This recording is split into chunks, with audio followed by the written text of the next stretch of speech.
দর্শক, বাংলাদেশ এবং ভারতের অবস্থা থমথমে। যুদ্ধের দ্বার প্রান্তে বাংলাদেশ এবং ভারত। আমাদের হাতে এসেছে সর্বশেষ ভয়ঙ্কর আপডেট আন্তর্জাতিক সংবাদ। সংবাদের শুরুতেই থাকছে সংবাদ শিরোনাম। প্রথমেই জানাবো, ভারতে গিয়ে হয়রানির শিকার হওয়ার অভিযোগ বাংলাদেশিদের। এরপরে জানাবো, ঢাকায় ভারতীয় হাইকমিশন এলাকায় নিরাপত্তা জোরদার। আরো জানাবো, বাংলাদেশের স্বাধীনতা সার্বভৌমত্ব রক্ষায় সকলকে ঐক্যবদ্ধ থাকতে হবে, জানিয়েছে বিএনপির সিনিয়র নেতা দুলু। এরপরে জানাবো, আওয়ামী উত্থান ও পুনর্বাসন ঠেকাতে ঐক্যের বিকল্প নেই, জানিয়েছে হাসানাত আব্দুল্লাহ। এরপরে জানাবো, ভারতের আগরতলায় বাংলাদেশের ভিসা সেবা বন্ধ ঘোষণা। এবং সর্বশেষে জানাবো, খালেদা জিয়ার স্বাস্থ্যের খোঁজ নিলেন পাকিস্তানের হাই কমিশনার। দর্শক, শুনছিলেন সংবাদ শিরোনাম, এখন জানুন বিস্তারিত। ভারতে গিয়ে হয়রানির শিকার হওয়ার অভিযোগ বাংলাদেশিদের। ভারতের সঙ্গে চলমান উত্তেজনার পরিস্থিতি তৈরির পর থেকে দেশটিতে ব্যবসা ও চিকিৎসার কাজে যাওয়া বাংলাদেশিরা হয়রানির শিকার হচ্ছেন বলে অভিযোগ করেছেন। এর মধ্যে আগারতলায় আবাসিক হোটেল থেকে বের করে বাংলাদেশিদের হেনস্থা করার ঘটনা ঘটেছে। তবে মঙ্গলবার ৩ ডিসেম্বর সকাল থেকে বিকাল পর্যন্ত ব্রাহ্মণবাড়িয়ার আখাউড়া স্থলবন্দর দিয়ে পণ্য আমদানি রপ্তানি কার্যক্রম স্বাভাবিক আছে। মঙ্গলবার বিকালে আখাউড়া স্থলবন্দর দিয়ে দেশে ফিরে কয়েক ডজন বাংলাদেশি অভিযোগ করেছেন ভারতে ইমিগ্রেশন হয়রানির মুখে পড়েছেন বাংলাদেশিরা। এর মধ্যে কেউ কেউ আগারতলায় আবাসিক হোটেলে হেনস্থার শিকার হয়েছেন। তাদের একজন কুমিল্লার লাকসাম উপজেলার বাসিন্দা ফরিদ মিয়া। ফরিদ মিয়া জানিয়েছেন, ভিসার মেয়াদ ফুরিয়ে আসায় কলকাতা ভ্রমণের জন্য সোমবার আখাউড়া দিয়ে আগারতলায় যান। সেখানে গিয়ে বিপাকে পড়েন বাংলাদেশি হওয়ার কারণে। বাংলাদেশি হওয়ায় ভাড়া নেওয়ার 1 ঘন্টা পরেই তাকে হোটেল থেকে বের করে দেয় কর্তৃপক্ষ। তবে হোটেল থেকে বের করে দিলেও ফেরত দেওয়া হয়নি ভাড়ার টাকা। দিনভর অনেক চেষ্টার পর মঙ্গলবার বিকালে আখাউড়া স্থলবন্দর দিয়ে দেশে ফিরে আসেন তিনি। দেশে ফিরে ফরিদ মিয়া আখাউড়া স্থলবন্দরের সাংবাদিকদের বলেছেন, হঠাৎ করে হোটেল কর্তৃপক্ষ এসে বলে বাংলাদেশিদের হোটেলে থাকতে দেওয়া হবে না। হোটেলের যে ভাড়া নিয়েছিল সেটাও ফেরত দেয়নি তারা। ভয় দেখিয়ে হোটেল থেকে বের করে দেওয়া হয়। এবং বিভিন্ন সংবাদ মাধ্যম দ্বারা জানা গেছে, ভারতের আগারতলায় নাকি বাংলাদেশিদেরকে খুঁজে খুঁজে বের করে ধরে এনে মারা হয় এবং হোটেল ভাড়া ফেরত না দিয়ে ভয় দেখিয়ে হোটেল থেকে বের করে দেওয়া হয়। পরে বাধ্য হয়ে শহর থেকে 80 কিলোমিটার দূরে এক আত্মীয়ের বাড়িতে গিয়ে রাত কাটিয়ে সকালে দেশে ফেরার জন্য চেকপোস্টের দিকে রওনা হয়। তিনি বলেন, এখানে এসে দেখি বিভিন্ন স্থানে বাংলাদেশ বিরোধী বিক্ষোভ হচ্ছে। অনেক চেষ্টার পর বিকালে দেশে ফিরে আসি।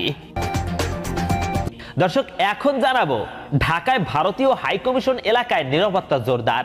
বাংলাদেশ সিভিল সোসাইটি নামের একটি সংগঠন ঢাকায় ভারতীয় হাইকমিশন ঘেরাও কর্মসূচির ডাক দিয়েছে। এই কর্মসূচি ঘিরে ভারতীয় হাইকমিশন এলাকায় নিরাপত্তা জোরদার করা হয়েছে। নিরাপত্তায় রয়েছে সেনাবাহিনী। মঙ্গলবার দুপুরের পর থেকে ভারতীয় হাইকমিশনে প্রবেশের বিভিন্ন রাস্তায় অবস্থান নিয়েছে আইন শৃঙ্খলা রক্ষাকারী বাহিনীর সদস্যরা। রাজধানীর শাহজাদপুর বাসতলায় ব্যাপক নিরাপত্তা বলয় দেখা গেছে। বাসতলা থেকে ভারতীয় হাইকমিশনগামী রাস্তায় ব্যারিকেড দিয়ে যান চলাচল বন্ধ করে দিয়েছে পুলিশ। সরেজমিনে দেখা গেছে, বাসতলা থেকে ভারতীয় হাইকমিশন অভিমুখী রাস্তায় কাউকে যেতে দেওয়া হচ্ছে না। তবে স্থানীয় বাসিন্দারা পরিচয় দিয়ে চলাচল করতে পারছেন। গুলশান বিভাগের উপ police commissioner DC Tareq Mahmud সাংবাদিকদেরকে বলেন, গত সোমবার আগারতলায় যে হামলার ঘটনা ঘটেছে তার প্রতিবাদে সামাজিক যোগাযোগ মাধ্যমে বাংলাদেশ সিভিল সোসাইটি নামে একটি সংগঠন গতকাল মঙ্গলবার দুপুর 2টার দিকে ভারতীয় দূতাবাস হাইকমিশন ঘেরাও করার কর্মসূচি ডেকেছে। তাই এই এলাকায় বাড়তি নিরাপত্তা ব্যবস্থা নেওয়া হয়েছে। উল্লেখ্য যে গত 2 ডিসেম্বর দুপুরে ভারতের আগরতলার রাজধানী ত্রিপুরায় বাংলাদেশের সহকারী হাইকমিশনে হামলার ঘটনা ঘটে। ভাঙচুর, ফ্ল্যাগ স্ট্যান্ড ভেঙে বাংলাদেশের মর্যাদার প্রতীক জাতীয় পতাকা খুলে নিয়ে পোড়ানো হয়। এর প্রতিবাদে এই ঘেরাও কর্মসূচির ডাক দেওয়া হয়েছে। দর্শক, এখন জানাবো, বাংলাদেশের স্বাধীনতা সার্বভৌমত্ব রক্ষায় সকলকে ঐক্যবদ্ধ থাকতে হবে, জানিয়েছে বিএনপির কেন্দ্রীয় নেতা রুহুল কুদ্দুস তালুকদার দুলু। বিএনপির কেন্দ্রীয় নেতা ও সাবেক মন্ত্রী অ্যাডভোকেট এম রুহুল কুদ্দুস তালুকদার দুলু বলেছেন, বাংলাদেশের স্বাধীনতা সার্বভৌমত্ব রক্ষায় সকলকে ঐক্যবদ্ধ থাকতে হবে। হিন্দুস্তানের লোকজন কোনো কারণ ছাড়াই মিথ্যা প্রোপাগান্ডা ছড়িয়ে আমাদের দেশের হিন্দু মুসলিম সুসম্পর্ক নষ্ট করার পায়তারা করছে। তিনি বলেন, ভারতীয় সন্ত্রাসীরা প্রকাশ্যে মিছিল নিয়ে এসে আগরতলায় বাংলাদেশের সহকারী হাইকমিশনের কার্যালয়ে হামলা করেছে। আমাদের দেশের জাতীয় পতাকা পুড়িয়ে দিয়েছে। এসব কর্মকাণ্ড দুঃখজনক, এগুলো মেনে নেওয়ার মতো নয়। আন্তর্জাতিক আইনে যে কোনো দেশের হাই কমিশন কার্যালয়ের নিরাপত্তা দেওয়া সেই দেশের দায়িত্ব। ভারত সরকার তা পালন করতে ব্যর্থ হয়েছে। উল্টো পশ্চিমবঙ্গের মুখ্যমন্ত্রী বাংলাদেশ শান্তিরক্ষা মিশন পাঠানোর মতো হাস্যকর কথা বলেছেন। 2013 সালের 2 ডিসেম্বর ন্যাটোর ফায়ার সার্ভিসের সামনে বিএনপির হরতালে পিকেটিং করার সময় আওয়ামী লীগের নেতাকর্মীদের গুলিতে ঘটনাস্থলে নিহত শহর ছাত্রদলের যুগ্ম সম্পাদক সাইফুজ্জামান সুজনের স্মরণে আয়োজিত স্মরণ সভায় প্রধান অতিথি বক্তব্যে দুলু এসব কথা বলেন। দুলু আরো বলেন, স্বাধীনতার পর যে কোনো সময়ের চেয়ে বর্তমানে দেশের সনাতন ধর্মের লোকেরা ভালো আছেন, নিরাপদে আছেন। এখানে কোনো হামলা নির্যাতনের ঘটনা ঘটছে না, অথচ ভারতের কিছু মিডিয়ায় মিথ্যা সংবাদ প্রচারের মাধ্যমে উস্কানি দেওয়া হচ্ছে। বাংলাদেশের মানুষ সবসময় হিন্দু, মুসলমান, বৌদ্ধ, খ্রিস্টান সকলে মিলেমিশে বসবাস করে। দর্শক, এখন জানাবো আওয়ামী উত্থান ও পুনর্বাসন ঠেকাতে ঐক্যের বিকল্প নেই, জানিয়েছে হাসানাত আব্দুল্লাহ। ফ্যাসিস্ট আওয়ামী লীগের উত্থান ও পুনর্বাসন ঠেকাতে দল মত নির্বিশেষে জাতীয় ঐক্যের বিকল্প নেই বলে জানিয়েছেন বৈষম্য বিরোধী ছাত্র জনতার আন্দোলনের অন্যতম সমন্বয়ক হাসানাত আব্দুল্লাহ। সোমবার দুপুরে নিজের ভেরিফাইড ফেসবুকে দেওয়া এক ভিডিও বার্তায় তিনি এসব কথা বলেন। এ সময় হাসানাত আব্দুল্লাহ শেখ হাসিনার পদত্যাগ নিয়ে রাষ্ট্রপতি শাহাবুদ্দিনের 2 রকম বক্তব্যের সমালোচনা করে বলেন, ফ্যাসিস্ট খুনি শেখ হাসিনার সংবিধানের রাষ্ট্রপতি জানিয়েছেন ফ্যাসিস্ট খুনি শেখ হাসিনা যে পালিয়েছেন তার রাষ্ট্রপতির কাছে তিনি পদত্যাগপত্র জমা দেননি। আমরা দেখেছি গতকাল চট্টগ্রাম বিশ্ববিদ্যালয়ে ছাত্রলীগের পুনর্বাসনের জন্য বিভিন্ন পায়তারা করেছে। ঢাকা শহরের বিভিন্ন প্রান্তে ছাত্রলীগ, যুবলীগের পতিত আত্মারা জড়ো হওয়ার পায়তারা করছে। আপনারা প্রত্যেকটি ঘটনাকে যদি একত্র করেন তাহলে দেখবেন আওয়ামী লীগ আবার পুনর্গঠিত হয়ে এই বাংলাদেশে ফ্যাসিবাদের রাষ্ট্র কাঠামো পুনর্গঠনের চেষ্টা করছে। তিনি বলেন, 5ই আগস্টের পূর্বে আমরা একটি পরিচয়ে একত্র হয়েছিলাম। আওয়ামী নির্যাতনের বিরুদ্ধে আমরা দাঁড়িয়েছিলাম। আমাদের সবার পরিচয় ছিল আমরা মজলুম এবং আওয়ামী লীগ ছিল জালিম। 5ই আগস্টের পরে আমরা নিজেদের ক্ষুদ্র ক্ষুদ্র রাজনৈতিক স্বার্থে পৃথক হয়ে গেছি, যার ফলে যে গ্যাপ তৈরি হয়েছে সেখান থেকে আবার আওয়ামী লীগ তাদের ফ্যাসিস্ট সরকার পুনর্বাসনের ছক কষছে। সমন্বয়ক হাসানাত আরো বলেন, দেশবাসী এবং রাজনৈতিক দলগুলোর কাছে আমাদের আহ্বান, বিশেষ করে বিএনপি, জামাত, ছাত্রদল, ছাত্র শিবির, যারা গত 16 বছর ধরে আওয়ামী ফ্যাসিস্ট সরকারের রাজনৈতিক নিগ্রহের শিকার হয়েছেন, আমরা আপনাদের কাছে আহ্বান জানাবো, নিজ নিজ দলীয় স্বার্থের ঊর্ধ্বে উঠে 5ই আগস্টের পূর্বে যেভাবে মজলুম হিসাবে জালিমের বিরুদ্ধে দাঁড়িয়েছিলাম সেভাবে আওয়ামী লীগকে স্থায়ীভাবে বাংলাদেশ থেকে নিষিদ্ধ করার জন্য এবং দেশ থেকে তাদের সমূলে উৎপাটনের জন্য আমাদের শেষ পর্যন্ত একত্র থাকতে হবে।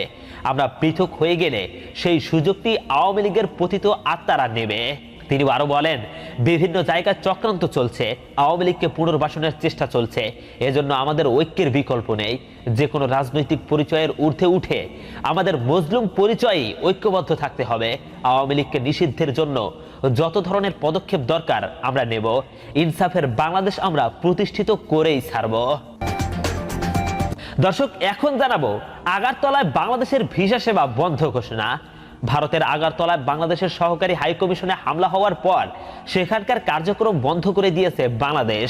মঙ্গলবার ভারতীয় আগারতলায় সহকারী হাইকমিশন এক বিজ্ঞপ্তিতে জানায়, নিরাপত্তাহীনতাজনিত অবস্থার প্রেক্ষাপটে পরবর্তী নির্দেশনা না দেওয়া পর্যন্ত সহকারী হাইকমিশনের সব ধরনের ভিসা ও কনসুলার সেবা কার্যক্রম বন্ধ থাকবে।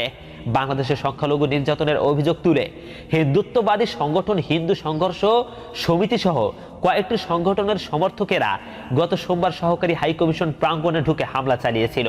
এ সময় তারা বাংলাদেশের জাতীয় পতাকার অবমাননা করে। এ ঘটনার প্রতিবাদে ঢাকায় নিযুক্ত ভারতের হাইকমিশনার প্রণয় ভার্মাকে পররাষ্ট্র মন্ত্রণালয় গতকাল দুপুরে তলব করেছে। এ সময় আগরতলার ঘটনায় বাংলাদেশ তীব্র ক্ষোভ প্রকাশ করে তার হাতে একটি প্রতিবাদপত্র তুলে দেয়। আগরতলায় বাংলাদেশের সহকারী হাইকমিশনে হামলার ঘটনায় পুলিশের 3 সদস্যকে সাময়িক বরখাস্ত করেছে ত্রিপুরার রাজ্য পুলিশ। বদলি করা হয়েছে জ্যেষ্ঠ এক পুলিশ কর্মকর্তাকে। ভাঙচুরের অভিযোগে গ্রেফতার করা হয়েছে 7 জনকে। 5ই আগস্ট ছাত্র জনতার অভ্যুত্থান থেকে শেখ হাসিনার সরকারের পতনের পর থেকে বাংলাদেশ ভারতের সম্পর্কের টানাপোড়েন শুরু হয়। ওই দিনই শেখ হাসিনা ভারতে পালিয়ে যান। ভারতের অভিযোগ, রাজনৈতিক পট পরিবর্তনের পর বাংলাদেশে হিন্দুদের উপর নির্যাতন চলছে। এই পরিস্থিতিতে কয়েকদিন ধরে ভারতের কলকাতা সহ বিভিন্ন স্থানে বাংলাদেশ বিরোধী প্রচারণা ও বিক্ষোভের মধ্যে সোমবার আগরতলায় বাংলাদেশ সহকারী হাই কমিশনে হামলা হয়। ভারতের বিভিন্ন স্থানে গতকালও বাংলাদেশ বিরোধী বিক্ষোভ হয়েছে। আর আগরতলায় সহকারী হাই কমিশনের হামলার প্রতিবাদে গতকালও ঢাকা ও ঢাকার বাইরে বিক্ষোভ হয়েছে। দর্শক, এখন জানাবো খালেদা জিয়ার স্বাস্থ্যের খোঁজ নিলেন Pakistan high commissioner. BNP chairperson Begum Khaleda জিয়ার সঙ্গে সাক্ষাৎ করেছেন ঢাকায় নিযুক্ত পাকিস্তানের হাই কমিশনার সৈয়দ আহমেদ মারুফ। মঙ্গলবার 3 ডিসেম্বর রাত 8:30টায় গুলশানে চেয়ারপারসনের বাসভবন ফিরোজায় এ সাক্ষাৎ করেন তিনি। বৈঠক সূত্র জানায়, খালেদা জিয়ার স্বাস্থ্যের খোঁজ খবর নিয়েছেন পাকিস্তানের হাই কমিশনার। বৈঠকে আরো উপস্থিত ছিলেন বিএনপি স্থায়ী কমিটির সদস্য অধ্যাপক ডক্টর AZM জাহিদ হোসেন, সাংগঠনিক সম্পাদক সামা ওবায়দ প্রমুখ। দর্শক, এই হলো আমাদের আজকের সংবাদ। পরবর্তী সংবাদটি পেতে এখনই আমাদের চ্যানেলটিকে সাবস্ক্রাইব করুন। আসসালামু আলাইকুম ওয়া রাহমাতুল্লাহ।